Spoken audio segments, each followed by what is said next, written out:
বন্ধুরা, আমি রান্নার রেসিপি তৈরি করছি, তো আপনারা সাথে থাকুন। আজকে মুরগির মাংসের রেসিপি হচ্ছে। হাই বন্ধুরা, মুরগির মাংসের রেসিপি রান্না করছি, তো সাথে থাকুন। চলুন দেখে নেবেন আমি কীভাবে রান্না করছি। এখানে আমি পেঁয়াজ, আদা, রসুন দিই, জিরির ফোড়ন দিয়ে, শুকনো লঙ্কা দিই, সব আমি লাল করে নিয়েছি। আলুটা ভাজা, পেঁয়াজ দিয়ে দিচ্ছি ভাজার মধ্যে। আগে ভেজে নিয়েছি লাল করে, আবার একটু দিয়ে দিলাম কাঁচা পেঁয়াজটা। তো বন্ধুরা দেখুন ভাজছি। বন্ধুরা, এখানে মুরগির মাংসকে আমি 5-7 জলে ধুয়ে নিয়েছি, ভালো করে ধুই। তারপরে আমি গরম জল দিয়েছি মুরগির মাংসগুলোতে, লেগ পিস সব। আমি রান্না বন্ধুরা 1 চামচ ধনির গুঁড়ো নিয়ে নিচ্ছি, ধনে বাটাতেও ধনির গুঁড়ো নিয়ে নিলাম। 1 চামচ জিরের গুঁড়ো নিয়ে নিচ্ছি। জলের ঝালের জন্য আমি 1/2 চামচ নিয়েছি। কাঁচা লঙ্কা দিচ্ছি, আর আমি খুন্তি দিয়ে এটা মশলাটা গুলে নেবো।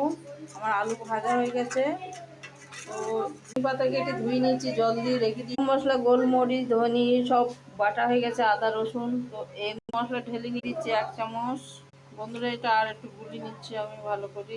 লঙ্কা চেরা দিয়ে দিচ্ছি ঝাল হওয়ার জন্য, দিয়ে দিলাম। তেজপাতা দিয়ে দিলাম।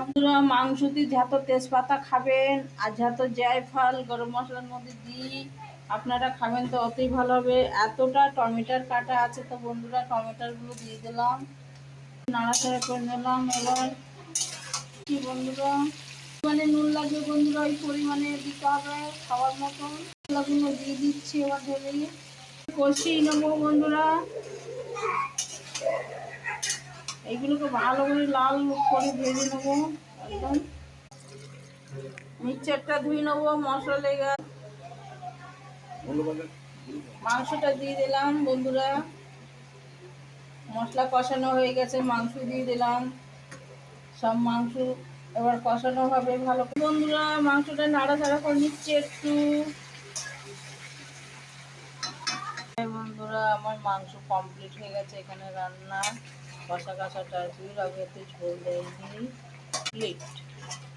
তো আপনাদের দেখিয়ে দিয়েছি রান্না, আপনারা এইভাবে বাড়িতে করে খেতে পারেন, ভালো লাগবে।